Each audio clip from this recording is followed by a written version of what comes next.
Hello there, it is the 2nd of March 2021. Good afternoon to you and thank you for joining us here on Pan-African Television. This is Pan-African News coming to you live from our studios here at Abilimpi, number 48, Suwanika Street. We are also streaming live on Facebook and across 46 neighboring countries via satellite. Coming up in the news bulletin this afternoon, and national COVID-19 vaccination campaign launched across the country. We bring you up close to some of the designated centers for the exercise. And also, Hacho Market Shop Owners Association prepare for legal tussle with the Ga East Municipal Assembly over planned demolition exercise. And in business, we measure the effect of the coronavirus pandemic on the arts industry.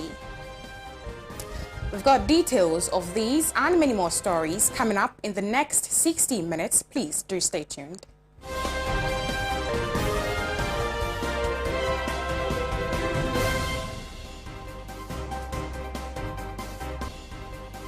Let's do our very first story. And the Asantehene Otumfuo Ose Tutu II is expected to take his COVID-19 vaccine as part of measures to encourage effective public participation following the arrival of certified vaccines in curbing spread of the pandemic. The exercise is jointly organized by the Ashanti Regional Health Directorate and the Ghana Medical Association.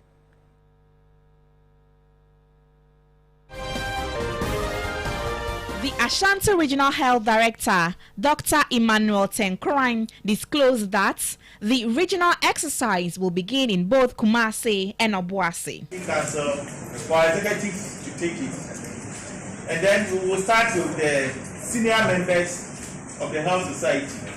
We have the president of the also here. We will all take the injection in camera 4. All standing to see that this is the way we are going. After that, we will have vaccination centers in most of our hospitals. We put the hospitals that will do the vaccination on the platform, and that we are going to share it with everybody so that you will know where we are doing the vaccination in the country, and then you can encourage people to go and join. But as we said, let us make sure that all those who are eligible take the vaccine so as to help us to reduce the burden of COVID-19 in the country. I hope that we will have a very successful program with God on our side, and that the fight against COVID-19 we will win. On that note, I will thank you once again. Vaccination points, each of them comprising a team of vaccinators, social mobilizers, and that is the way we will go. And they will be located in our hospitals and in our health centers. And as I've said, we have all of them on our platform. That's a WhatsApp platform that we are going to share with the media, so that the media will take it up. And then he further indicated that a medical team numbering 120 will be deployed to embark on the exercise at various places within the region for the first phase, which will last for 2 weeks and later extended to the general public. AstraZeneca vaccine, and we are going to give to 146,000 people. Because if you have 150,000 doses, there is something we call wastage for about 5%. So that means that if you take the wastage into consideration, we are not going to immunize exactly 150,000, but about 140 to 145,000. That's our target. On her part, Chief Executive Officer of the Food and Drug Authority, Delise Mimidako, demystified myths surrounding the vaccine and also assured the public on its efficacy. On the continent have evaluated this vaccine, which is the COVID vaccine that we are going to be using today. We have looked at the quality, we have looked at the efficacy, and we have looked at the safety. We have not compromised on anything in order to make this vaccine available. This vaccine, at the time when it was undergoing trials, it was used in almost 40,000 people. Since it has been approved in other countries, it has been used in over 30 million people, probably even more than that. We as the Food and Drugs Authority, we are what you call a maturity level 3 agency, listed by the WHO. We are also a regional center of excellence. There is no way that will allow a vaccine that is not safe, that is not on the right quality, to be used on Ghanaians. So just to assure you, the vaccine is safe, it is efficacious, it is right that we use it to ensure that we can vaccinate as many of the population to enable us attain what we call herd immunity and bring the coronavirus down. If we don't, it will run wild in this country. We don't want that to happen. So just be assured that even after there are very few side effects to this vaccine. The side effects of this vaccine are actually very mild. They are the normal side effects that you would get when you use any other vaccine. A bit of chills, maybe a bit of headache, but within 1 to 2 days, it is gone.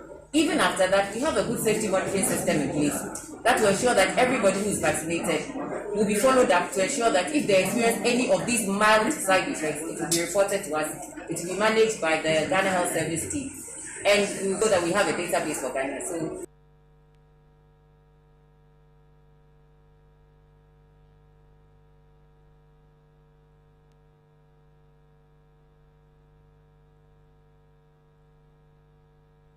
And away from the COVID-19 vaccination, the Ghana Journalists Association has described the recent threat from the Judiciary Service, ordering the media to immediately pull down alleged incendiary communication against justices of the Supreme Court or face their wrath as unwarranted assault on tenets of freedom of speech. As enshrined in the 1992 Constitution, the GJA gave the strong indications at a media briefing in Accra. This briefing was in reaction to the statement by the Judicial Service in which it ordered the media to immediately pull down from their platforms statements and speeches which convey or insinuate hateful, spiteful, vengeful, incendiary communication against justice of the Supreme Court, especially those sitting on the 2020 election petition. A special welcome to you all, especially our senior members and veterans of our profession who have joined us at the Ghana International Press Center, the citadel of press freedom and free expression, as well as a bastion of our democracy. This hurriedly convened press conference has been triggered, as you all know, by a statement by the Judicial Service through its lawyers, in which it ordered the media to immediately pull down from their platforms statements and speeches which convey and or insinuate hateful, spiteful, vengeful, incendiary communication against justices of the Supreme Court, especially those hearing the election petition. Furthermore, the media must prevent the publication of such statements and speeches. The Judicial Service then threatened to take, as it put it, appropriate action to ensure that the media do not abuse the right to free speech. Ladies and gentlemen of the media, the GJA is, to put it mildly, dumbstruck in reading this obnoxious directive, pregnant with insidious threats to media freedom in our beloved nation Ghana, which is touted as a land of freedom and justice. With all due respect, this is scandalous. Unsurprisingly, our telephones have been flooded with calls, both local and international, from journalists, media watch organizations, defenders of press freedom and free expression, seeking to know what exactly has been happening since that contentious statement by the Judicial Service was issued. Managing Director for Insight Newspaper and the veteran journalist Kwesi Prajina noted that journalists cannot be held responsible for misconduct and irresponsibility on the part of leaders. Ladies and gentlemen, the first statement I'd like to make is that all of us are solidly behind our executives in their reaction to the very threats that have been issued on behalf of the Judicial Service of Ghana.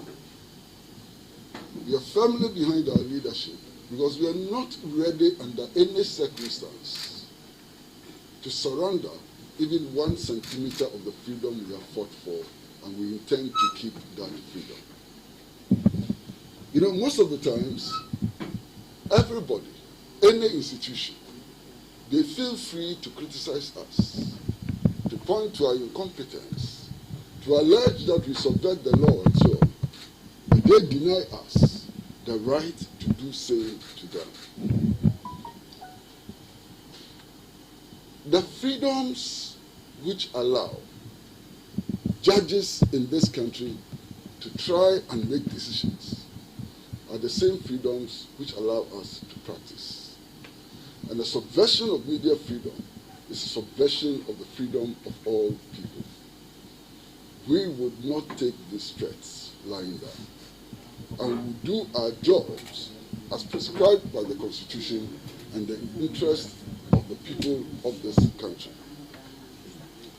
There are so many issues which arise out of this letter, this threat which has been issued allegedly on behalf of the Judicial Service, which may not be the concern of the Ghana Journalists Association. For example, I don't think that we are entitled to ask why, of all the personnel available to the Judicial Service, if the Judicial Service wants to issue a statement, it will spend taxpayers' money in hiring a law firm to issue that statement on its behalf. One of the critical problems that this statement presents to us is simply that if you read the statement, you don't know what the statement is saying. The statement does not even clarify what is an offense and what is not an offense. It's just a vague threat intended to cow us. We are not responsible for the anger in our society. The anger in our society has been caused by the irresponsibility of those at the helm of affairs in all departments of the nation. And we cannot be held responsible for the irresponsibility of our leaders. We cannot be held responsible for the irresponsibility of all the sectors of the society. The Ghana Journalists Association is of the view that the threats by the Judicial Service against the media defy logic and are tantamount to an unwanted assault on all the tenets of freedom of speech and freedom of the media as guaranteed by the 1992 Constitution. Let's now do some stories in Parliament, where the Appointment Committee of Parliament have started vetting Regional Minister-Designate. The Greater Accra Regional Minister-Designate, Henry Korte, appeared before the committee and was questioned on varied issues, including issues affecting the cultural heritage of the indigents of Accra. Issues of culture and tradition, and particularly in Greater Accra, if you agree with me, a major concern. Hitherto, when I was growing up, my dad would bring us to Accra, and then we witnessed sprinkling of what we call pokwe. Others will call it pekwe, but it's pokwe. And prior to the sprinkling of pokwe, some traditional rites are performed. It enriches our culture. Today, for some reason, all those ones are gone. Indeed, there's one of them that we call ye ye ye, ye ye ye, and then you sing Akwile Suma, ye ye ye, ye ye. It's about twins, Ata and Kaka, for instance. That is Akwile and Akoko, or Oko and Akwete. Now, every year, we celebrate the twins by performing a certain rites, which hitherto used to be part of our culture. Today they are all gone. Mr. Chairman, on the issue of the fisher folks, when given the nod by the grace of God, I will liaise, I'll collaborate and work hand in hand, for that matter, lobby the Minister for Agric and Aquaculture so that we have a calendar to look at how best, without necessarily creating a problem for that sector, but also ensuring that the fisher folks are also able to go to fishing and have a good yield and make a living. So it's kind of an intervention that is intertwined. Well, the minister-designate was also questioned on his plans to improve access to education and skill sets for the Ga communities. We used to call it ministries. I mean, you walk from Usu and then right behind us here, that's the term, ministries. With the greatest of respects, most of the public and civil servants were the Fleshers, the Engmans and all that. I mean, they work from Usu, from La and Central Region, and they constitute majority of the public and civil service. For some reason, that is beginning to fade away. Indeed, is an issue that when given the nod, I will liaise, or for that matter, try and lobby philanthropists, NGOs and all that, so we can put in a formula or a framework, if you like. For instance, if we can give scholarships to indigenes along the coast to go and, as it were,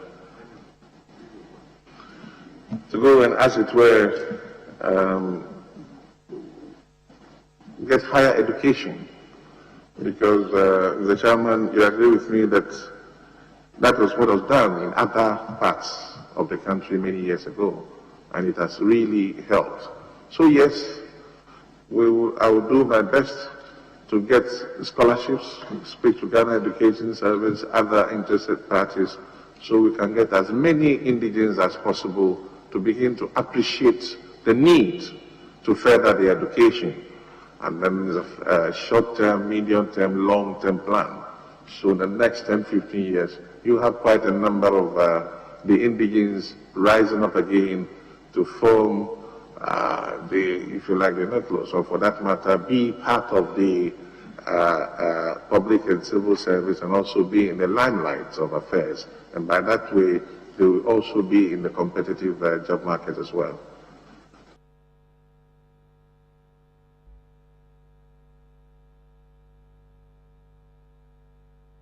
And that's all for the vetting of the Greater Accra Regional Minister-Designate, Henry Korte, who was answering some questions. Let's still stay on the vetting, but this time around in the Eastern region, where the Eastern Regional Minister-Designate, Seth Echampong, has outlined his plans to the Fulani and Farmers Minister in the Eastern region when approved as the substantive minister.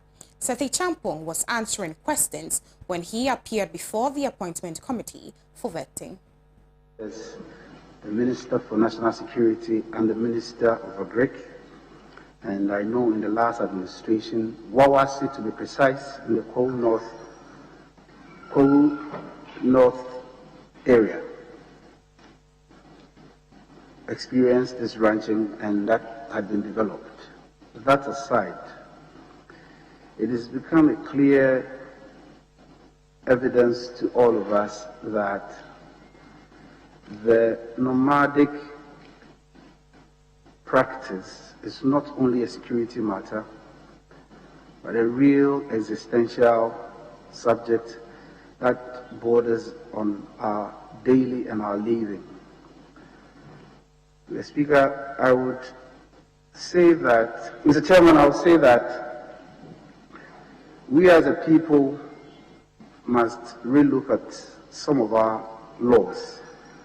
And here are Land Use and Spatial Act and how land use is properly apportioned for development.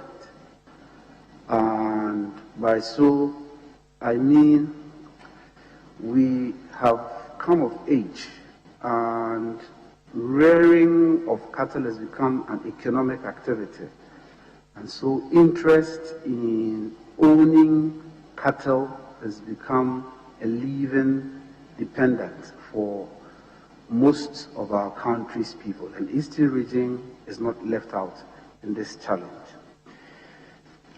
We are facing this post the good work done by the Operation Cowlick team, and realizing that today the nomadic herdsmen value their lives equally as the cattle they drive around.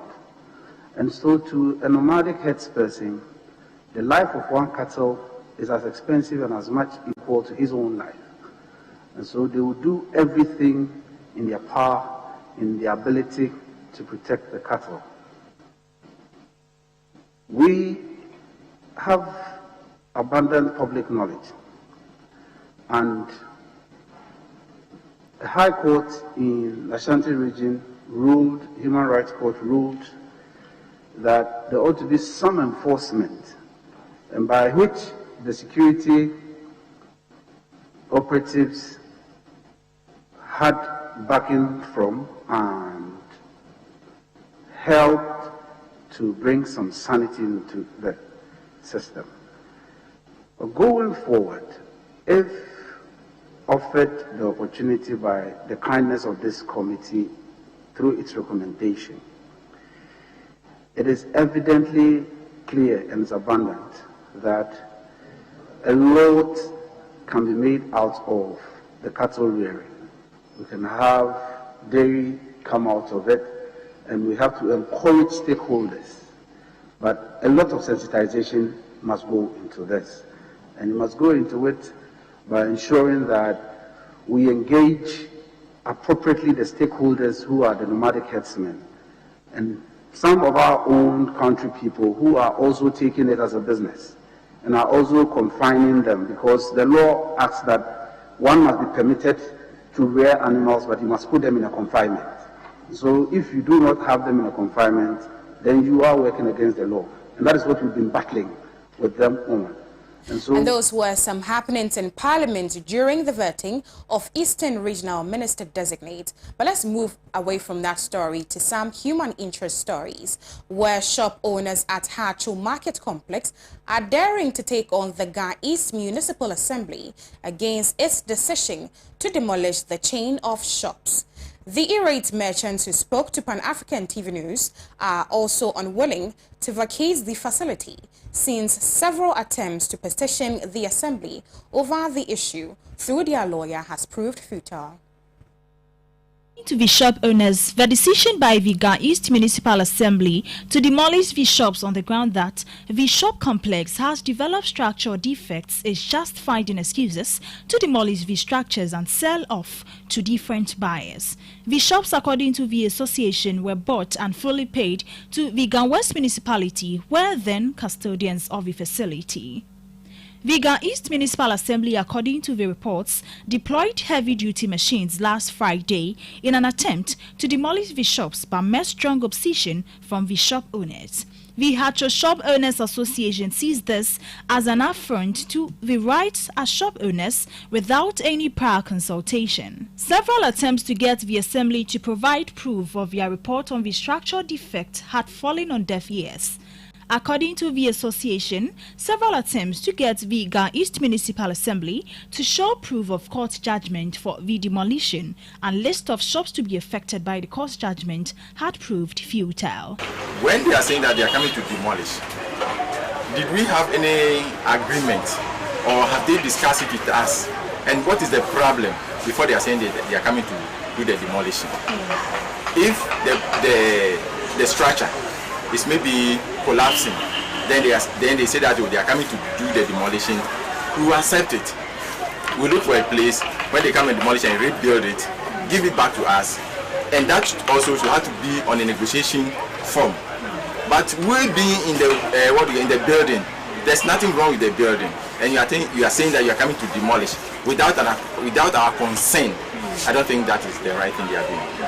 Yes. Even that was 3 days ago. Now Saturday. I didn't mean we here. And now we are here. They would have come and then use bulldozers and then put the building down. So what happened? And then we have to talk to them, the people that they sent, with soldiers. So what they are doing, they are trying to intimidate us. Something that we use years to build up. We use years. At this shop, as I'm talking to you now, this shop. If I tell the money involved, when I started it, the money I put in, and I've raised it up to this level, and you are coming to pull it down without anything, without telling me anything. Then what are you going to do? You want me to become an robber? The Hacho Market Shop Owners Association say they will secure an injunction on all actions by the Gan East Municipal Assembly to demolish and convert the Hacho Market Complex into a plaza.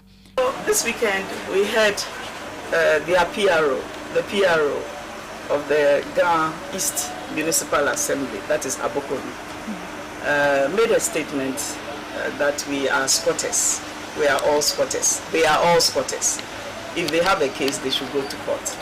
In fact, we can't even believe that this is coming from an official of the Gan East Municipal Assembly. Why am I saying this?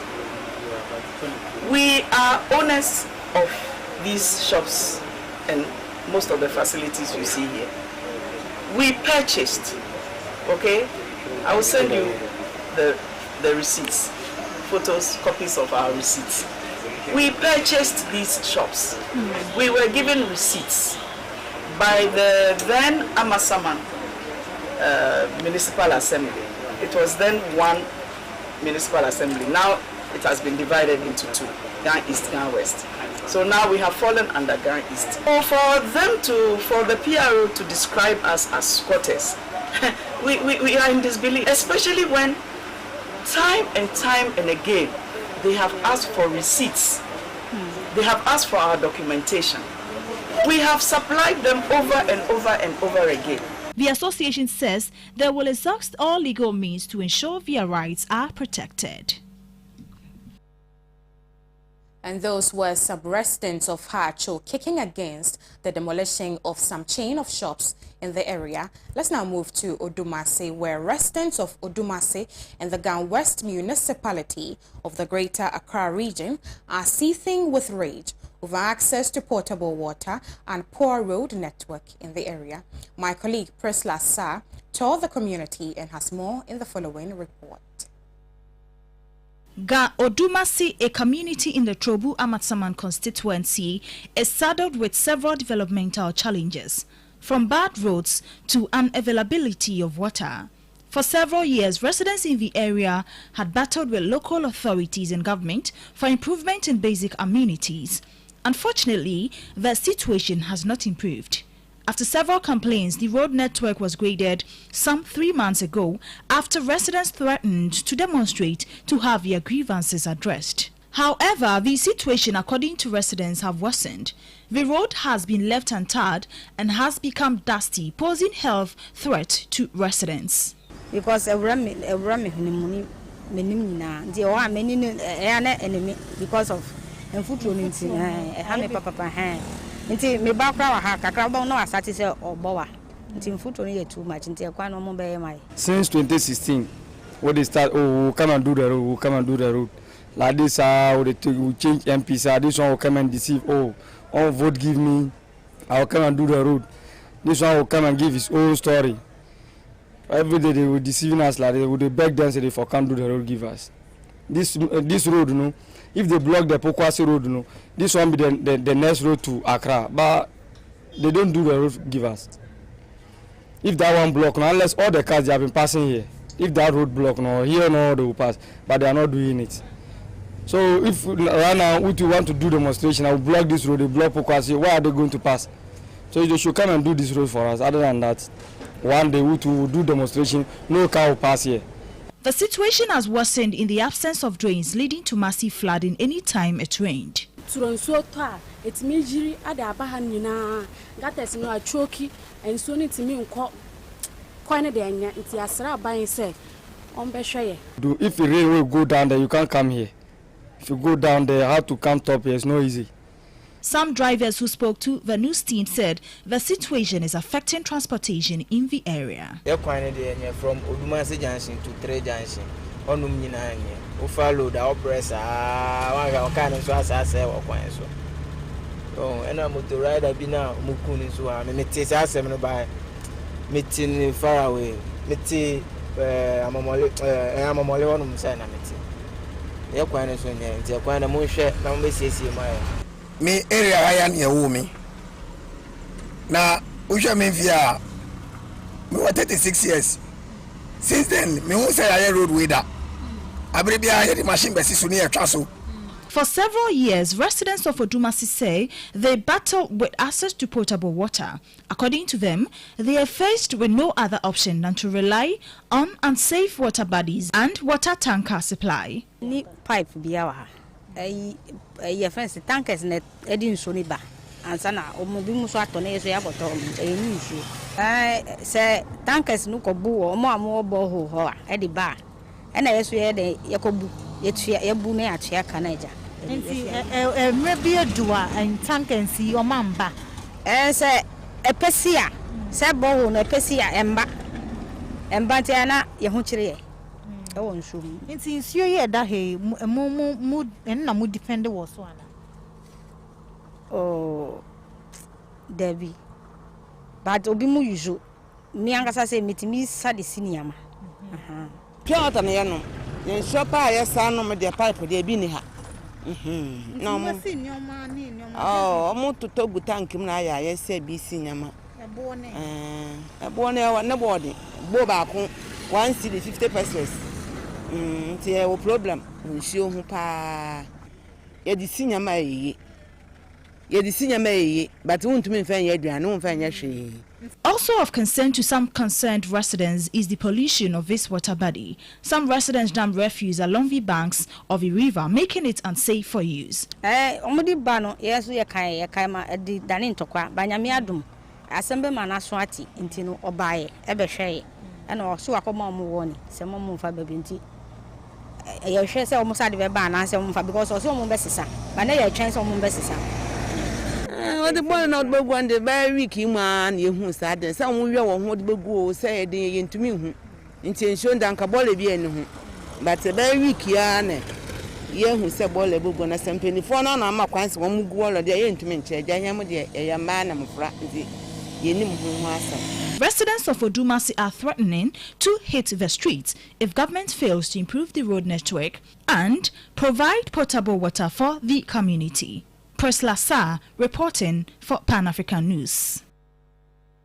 Some scenes from Odumasi when my colleague Priscilla Sa visited the area. But that's all we have for you on the local fronts. Business News is up next. Please don't go away.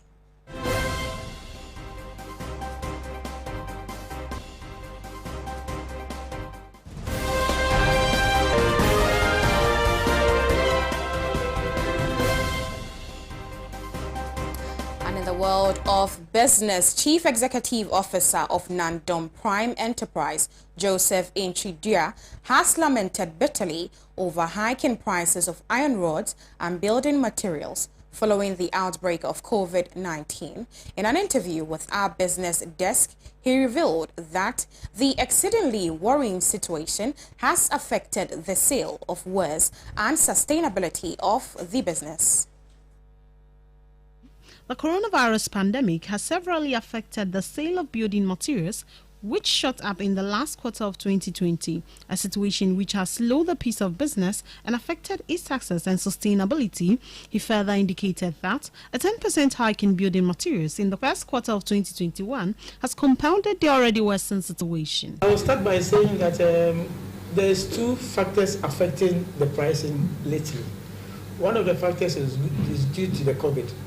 And another factor is due to a contract that has been cancelled with most of the big players in the steel industry. So COVID aspect has got to do with the sea freight because most of the countries were on lockdown and their ports were closed down. vessels were not coming in frequently as they used to. So there were a lot of container shortages that most goods were produced out, but weren't getting freight to their various destinations. So, me, for instance, I was paying 1,400 for a 20-feet container freight, which is around 8,400 Ghana cedis. And now it's been tripled to 5,400, which is around 32,400 Ghana cedis, just on freight. So you see a difference of 32,400 minus 8,400 is about 24,000 increment on freight alone. And that is the aspect of COVID. That's increased it on the freight a lot. And then when we come to the raw material, to the contract that was abolished with the Chinese and the Australians has also affected, because Chinese were enjoying a lot of privileges from the iron ore from Australia. But when the contract was cancelled, they are now buying from all over the place. So it's made the iron ore expensive. And that has also affected the steel industry. So these two factors are a combination of the price increase. And this has overwhelmingly affected our sales as well. Started doing this new building, a ton of iron rods was going for 1,500. And now we have to buy it at 5,200 Ghana cedis for the same tonnage. So you see how the increment has gone. It's been tripled. Let's now look at the interbank cedi performance against some of the major trading currencies. And the dollar is buying at 5.729 and selling at 5.735.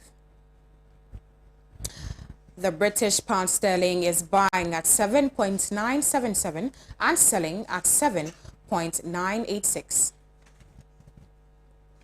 The euro is buying at 6.897 and selling at 6.904. And the naira is buying at 71.610 and selling at 71.650. Finally, the CFA is buying at 95.005 and selling at 95.052. And this is coming from the Bank of Ghana. And that's all we have for you on In the World of Business. International news is up next.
Now, on the international front, the COVID-19 pandemic has introduced new challenges in the struggle for justice for Berta Cáceres, a leader of COP1NH. 56 months have passed since the assassination of Honduran indigenous revolutionary Berta Cáceres. To this day, those who planned the murder of the leader of the Lenca community are yet to be punished.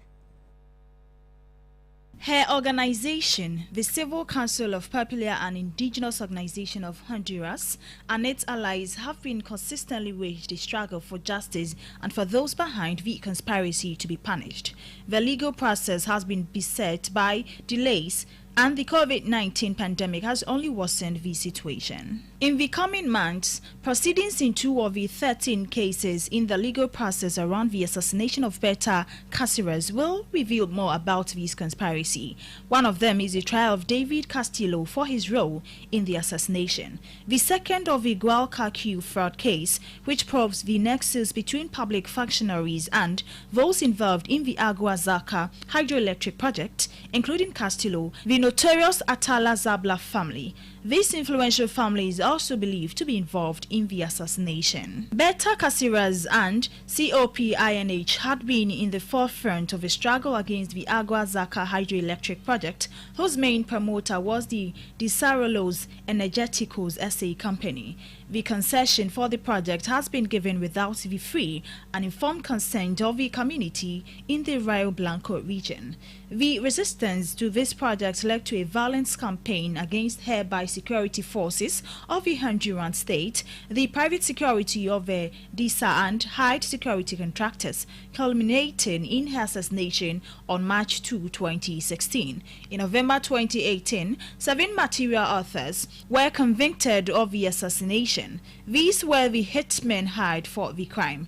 At that point, COPINH had said that justice must involve the trial and conviction of all those involved in the plot of the persecution, harassment and threats brought about the assassination of Beta Caceres. It is here that the case against Castillo is crucial. David Castillo is the president of the Administrative Council and legal representative of DISA.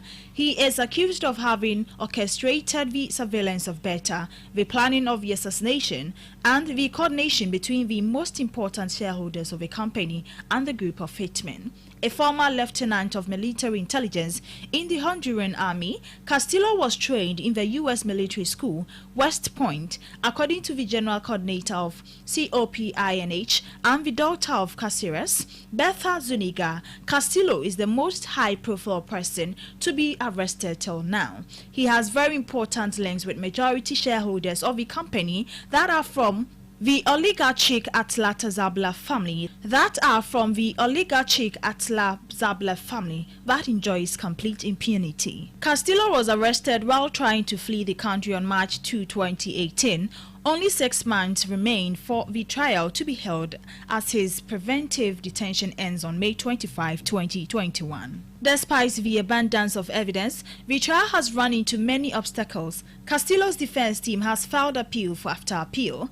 On October 22, after 7 suspensions, a preparatory hearing was held in the case, and yet again, the defense team presented more appeals. According to the COPINH, a two-pronged strategy is at play here. One is to stretch the proceedings till Castillo's preventive detention ends and then push for his release. But also we see it as a malicious action that seeks to deter the process seeking justice and to continue covering up the actions that link him to this crime and cover up the links with the higher ups who were part of it. Significantly, COPINH has been excluded from the trial process and the judge has refused to allow the proceedings to be broadcast publicly. During the trial of Hitman 2, both Beta's family and the legal team of COPINH had been excluded. For COPINH, the speedy conclusion of the trial is essential to ensure justice for Beta Caceres.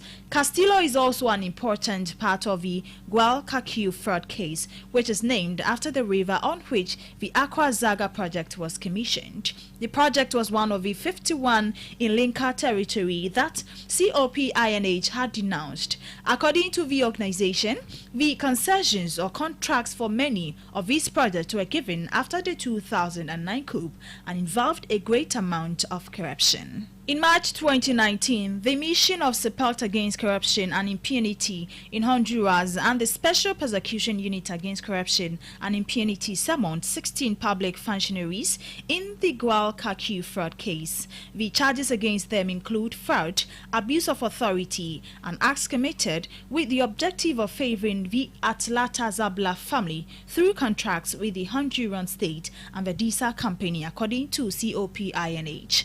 Both Castillo and the Atla Zabla family are heavily implicated in this case. According to the investigation in the case, DISA, which was given the concession for the project, was formed by 2 frontmen who were employed in another company of Castillo. He attended meetings in 2009 where the contracts were given to the DISA for the production of electricity, and after this, Castillo became an official member of the board of directors of the company along with Atala Zabla family. Research done into the case has revealed that Castillo and the Atala Zabla family built up a criminal network in order to execute the project. This was used to commit a series of crimes and human rights violations against the community in the Rio Blanco region. 6 activists were assassinated, including Beta Caceres. COPINH had participated in the initial stage of the process as a victim but was excluded in August 2019 after an appeal was presented by the defense of the functionaries, similar to what happened in the trial of the hitmen from the assassination, wherein the legal team of COPINH and Beta's family were also excluded. After this decision, the legal team of COPINH had attempted to begin in earnest with the evidentiary hearing. Following the proceedings, the court announced that after 11 suspensions, the trial of David Castillo is scheduled for April 6 to 30, 2021. As COPINH and Beta's family mark 5 years without her physical presence, they have invited people from across the world to join them in their reiterated demands for justice. We commemorate 5 years since the Simbra planting of our comrade Beta Caceres, 5 years of fighting against impunity and injustice of Honduras, 5 years of confronting powerful economic and political sectors that have attempted to steal justice out of our hands. But at the same time, there are 5 years of building ties of solidarity between comrades of struggle that have accompanied the demand for justice. 5 years working with Beta in the construction of process of emancipation and autonomy for the people, COPINH wrote. In this regard, they have called for an international campaign on social media platforms beginning 9:00 hours Honduras to demand that the Honduran authorities promptly investigate all perpetrators of the crime and ensure that David Castillo's trial proceeds without delay. They have called on people across the globe to use the hashtag Justicia para Beta, Justice for Beta, as well as hashtag Castigo a los Atala, punishment for the Atalas, and hashtag 5 años junto a Beta, 5 years with Beta. They have also called on people to tag the Honduran state entities involved in the case, including the judicial power, at PJDE Honduras, Public Prosecutor's Office, at MP Honduras, the Human Rights Secretary, at SEDH Honduras, and the Secretary of Governance and Justice at SJJD Honduras. At 9, COPINH will livestream a virtual concert Justice for Beta with artists from Honduras, El Salvador, Cuba, Venezuela, Guatemala, Colombia, Uruguay, the UK and Spain, including Roger Waters, Andrea Echeverry and Rebecca Lane. On March 3, a forum will be held titled Indigenous People Against Corruption. On March 4, COPINH is calling on people globally to plant a tree in honor of Beta. COPINH hopes to revive the international cries for justice in Beta's case ahead of the trial of David Castillo, which will be even more crucial than the trial of the 7 who were convicted of executing the assassination. Castillo is the link to those who planned and financed the murder, and as such, as with the whole process, it will be an arduous struggle. In the trial held in November 2018, Laura Zuniga, one of Beta's daughters and a member of the COPINH, gave a victim's impact statement reflecting on the struggle for justice and why the family and the organization has remained resolute. From the moment my mom was murdered, we were excluded from the process, and we don't agree with it. We don't agree with being denied the possibility of having an observer present during my mom's autopsy, of not receiving information. We've had to fight for information at every moment, every step of the way. We didn't do it on a whim. We did it because we are prepared to do everything necessary to get to the truth, because we understand that it's our right, because we understand that it's the right of the Honduran people, because we want to establish precedents for justice.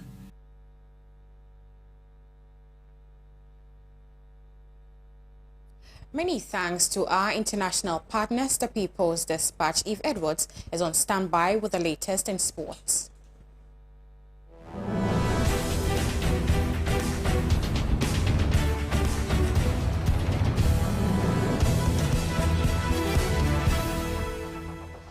Now when you go say adwuma pebi ni baby na mom sa wo won sa no adwuma dia ene na wato adi enti na self boss say bra na won che won niema hodo a won kasa obetumi aye na sempo wo ye adwuma obetumi e de aka adwuma ho wo kire omanfo se de ye Ghanaian chocolate, organic libido drink, sanitizer, POP corner molds, POP ceiling roses, pavement towels, bleach for washing, biodigester, atadwe milk, liquid soap, any immune booster drink. Ebia na we JHS ana SHS want to me antoa so we university wo tefie wo padwuma yo ana so your housewife. Saturday 27th February. Ewo Accra College of Education, Atrako, UPS Nchemu hwa. Anopa 7 a.m. pepe no. 200 cedis pe. Ubenya certificate no senya handout account na wasa refresh show. Free 0246 289760 ana 0246 289922. Self boss training.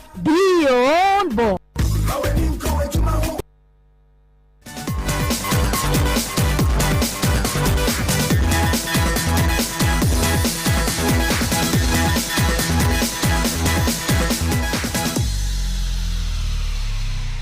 Hello there, my name is Yves. Now let's do some sports. The Black Satellite of Ghana will engage Uganda in the final of the 2021 Africa Cup of Nations Championship. The Hippos were 4-1 winners over Tunisia in their semi-final game, booking a place in the final match. Odds to book a maiden FIFA World Cup spot following a 4-1 nil against Tunisia in the semi-final played yesterday. The Hippos are the surprise package of this year's finals, having beaten fancy opponents like Mozambique and host nation Mauritania in the tournament. Derek Kazauka was a hat-trick hero for the Ugandans, taking his goal tally to 5, 2 ahead of Ghana's specials Boa, who is on 3 goals. Boa's 33rd minute goal handed Ghana a 1-0 victory over Gambia in the 10th semi-final match. Uganda will need more of that ingenuity and luck against the West African giants at the Olympic Stadium on Saturday. For Ghana, this will be the 6th appearance at the final of the Under-20 AFCON, while Uganda will be making their debut at the grand finale of this competition. Head coach of the Black Satellites, Abdul Karim Zitu Kabute, indicated that he is proud to book a place in the final and also make it to the World Cup to be staged in Indonesia. See the world and see how nice and beautiful it is to play for World Cup. But both of us are proud that at least we've qualified for the world. It's a history that will be laid down. That 2021, there was some after 20 African Cup, these countries qualified for Africa, but due to COVID, would have played Africa. But we don't know, anything can happen. You see, we have every work has its own components, and then every component, the number one is physical. You understand me? Before you come to techniques or tactics, you have to be physically good, and that my boys are physically sound to suit every system I want them to play. Because if you are not physically strong, the energy is not there. You can't do it.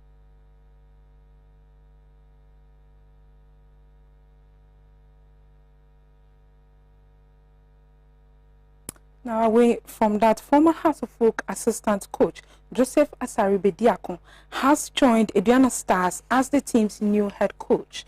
The former Brekum Chelsea gaffer has signed a 1-year contract and will be assessed with how the team finishes in the ongoing Ghana Premier League season. The team based in Doma Nkro started the 2020-2021 Ghana Premier League season with former Ghana Under-20 head coach Samuel Pakwisi Fabian in their dugout, but left his post following the expiration of his contract. With the coach seeing his contract come to an end in February, Aduana Stars has decided to part ways with the gaffer to bring in a different technical brain. Following successful negotiations, the management of Aduana Stars sealed the deal with Joseph Asari Bediakon to make him the first head coach of the club a month after resigning from Hearts of Oak as an assistant coach. The new coach has been tasked to guide the team sitting 5th on the league table to challenge for the league title. That'll be all for sport. Thanks for watching.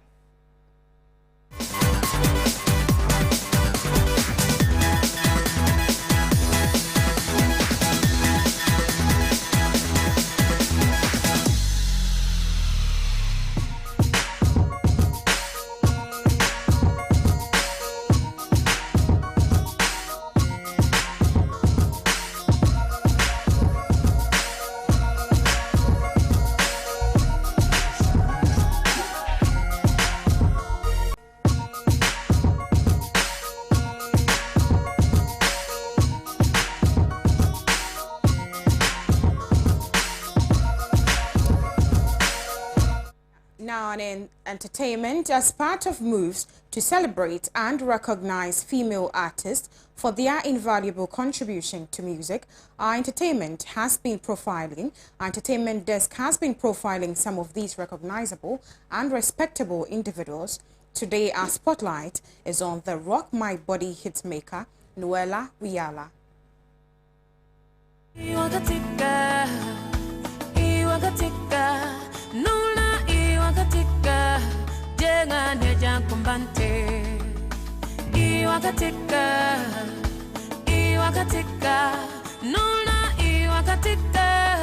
Noella Wiala, known under the stage name Wiala, born 22nd December 1986, is a Ghanaian Afro-pop singer, songwriter who sings in her native language, Sisala, Wala dialect and English, often combining all three languages within her songs. She attained public recognition with her single Make Me Dance and established a solo career in 2013 with the hit single Rock My Body, which won her 2 awards at the 2014 first edition of the All-African Music Awards, the most promising artist in Ghana and revelation of the African continent. Wiala, who collaborated with UNICEF Ghana and the Ministry of Gender, Children and Social Protection of Ghana in campaigns against child marriage, child poverty, health and sanitation, also headlined the 15th London African Music Festival in London. Noella Wiala was born in Wa, Apai, West Ghana, as one of 4 sisters and grew up in Funsi and Tumu. She got first singing lessons from her mother, a choir singer in the local church, and has performed from the age of 5. Her surname, which she picked for her stage name, means the Dua in her native language, Sisala. During her late teenage years, she played football as a midfielder. The daring and adventurous prodigy attended Kantun Senior High School in Tumu, where she acquired a reputation for being a tomboy, playing football, and was in demand as a dancer and entertainer in school productions. She later enrolled and majored in art and design at Takoradi Polytechnic. From early childhood in the Upper West region of Ghana, Wiala was active as an entertainer, earning her first income as a performer in a local bar in Tamale. After attending Kansek Secondary School, Wiala's musical career began in earnest when she joined the local music scene in Wa, which centered around Echo Sounds recording studios. And that's all we have for you on today's edition of Pan-African News. Before I leave you, let's do a recap of the headlines. And national COVID-19 vaccination campaign launched across the country. We brought you up close to some of the designated centers for the exercise. And Hacho Market Shop Owners Association prepare for legal tussle with the Ga East Municipal Assembly over planned demolition exercise. And in business, we measure the effect of the coronavirus pandemic on the arts industry. We brought you details of these and sports, as well as international and entertainment. As usual, I want to say thank you for spending 60 minutes of your afternoon with us here on Pan-African Television. My name is Makiza Micheline Latifa. Many thanks for watching.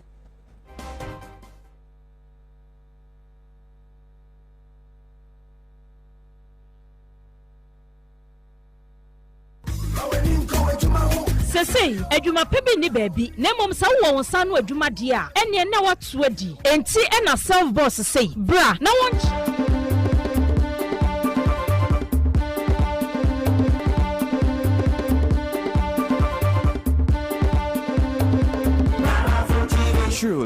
African. Prostitution in Ghana, its socio-economic impact in the life of the people. Did you say prostitution? Yes, please. You are measuring it across the country.